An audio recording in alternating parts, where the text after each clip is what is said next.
आवाजावरून तुम्हाला कळलं असेल हे भजे किती क्रिस्पी झालेले आहेत। आज आपण घरच्या घरी कमी साहित्यात बिना कांदा लसूण घालता हॉटेल स्टाईल मूग भज्याची रेसिपी बघणार आहोत। तर चला तर मग व्हिडिओ सुरू करूया।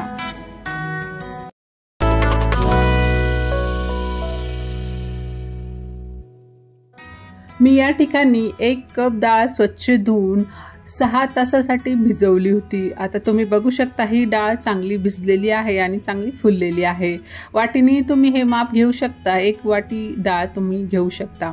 आता आपण मिक्सरच्या पॉटमध्ये ही डाळ टाकून घेणार आहोत। चवीनुसार हिरव्या मिरच्या घालायच्या आहे आणि 1 इंच अद्रकचा तुकडा घालून ही पेस्ट मिक्सरमधून काढायची आहे। हवं असल्यास थोडं पाणी तुम्ही ॲड करू शकता, पण जास्त पाणी घालायची गरज नाही। या पद्धतीने रवाळ अशी ही डाळ आपल्याला मिक्सरमधून फिरवून घ्यायची आहे। आता आपण ही डाळ बाउलमध्ये काढून घेऊया। त्यामध्ये 2 टेबलस्पून मी इथे रवा घातलेला आहे आणि 1/4 कप इथे तांदूळाचं पीठ घातलेलं आहे। आता आपण हे मिश्रण एकत्र करून घेऊया आणि याला 10 ते 15 मिनिटांसाठी रेस्ट करण्यासाठी ठेवून देऊया। आता 15 मिनिटांनंतर आपण झाकण काढून याला चांगलं फेटून घेणार आहोत।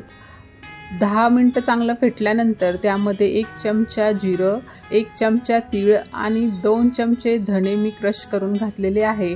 अर्धा चमचा ओव्याला आपण हातावर क्रश करून घालणार आहोत आणि अर्धा चमचा मीठ चवीनुसार घालायचं आहे। अर्धा चमचा जिरे पावडर, अर्धा चमचा हळद, 2 बारीक चिरलेल्या हिरव्या मिरच्या, अर्धा चमचा आमचूर पावडर, अर्धा चमचा आपल्याला इथे चाट मसाला घालायचा आहे। अर्धा कप मी बारीक चिरलेली कोथिंबीर घालून आपल्याला हे मिश्रण चांगलं मिक्स करून घ्यायचं आहे। 1 चमचा बडीशेप घातलेली आहे आणि हे सर्व मिश्रण मिक्स केलेलं आहे। नॉर्मल टेम्परेचरवर तेल गरम करायला ठेवलं आहे। त्यामध्ये 5 ते 6 हिरव्या मिरच्या मी घातलेल्या आहे, ह्या कट करून घालायच्या आहे, जेणेकरून ह्या तेलामध्ये फुटणार नाही आणि तेल अंगावर येणार नाहीत। या पद्धतीने तुम्ही जर मिरच्या घातल्या तर त्या फुटत नाही। ही टिप्स तुम्ही लक्षात ठेवा। 5 मिनिटात ह्या मिरच्या तळल्या गेलेल्या आहेत। आता आपण ह्या काढून घेऊया। आता आपण ह्याच तेलामध्ये भजे चमच्याने सोडणार आहोत। जर तुम्हाला चमच्याने सोडायचे नसेल तर हाताने तुम्ही असे भजे टाकू शकता।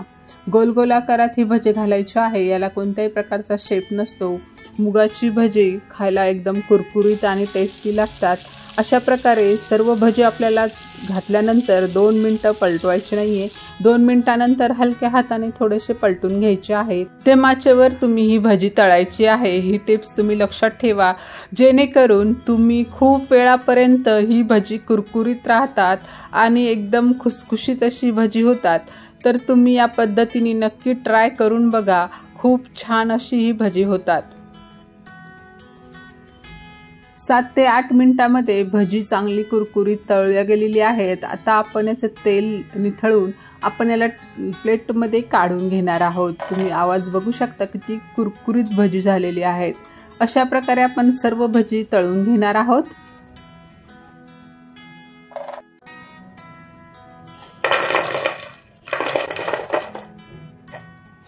ही भजी हिरव्या चटणीसोबत छान लागतात। या हिरव्या चटणीची रेसिपी चॅनलवर अपलोड केलेली आहे, त्याची लिंक मी डिस्क्रिप्शन आणि आय बटनमध्ये दिली आहे। तेथे जाऊन तुम्ही ही रेसिपी नक्की बघून घ्या आणि तशा प्रकारे चटणी बनवा। तुम्ही बघू शकता टेक्स्चर किती छान आलेलं आहे। आता मी तुम्हाला खाऊन दाखवते।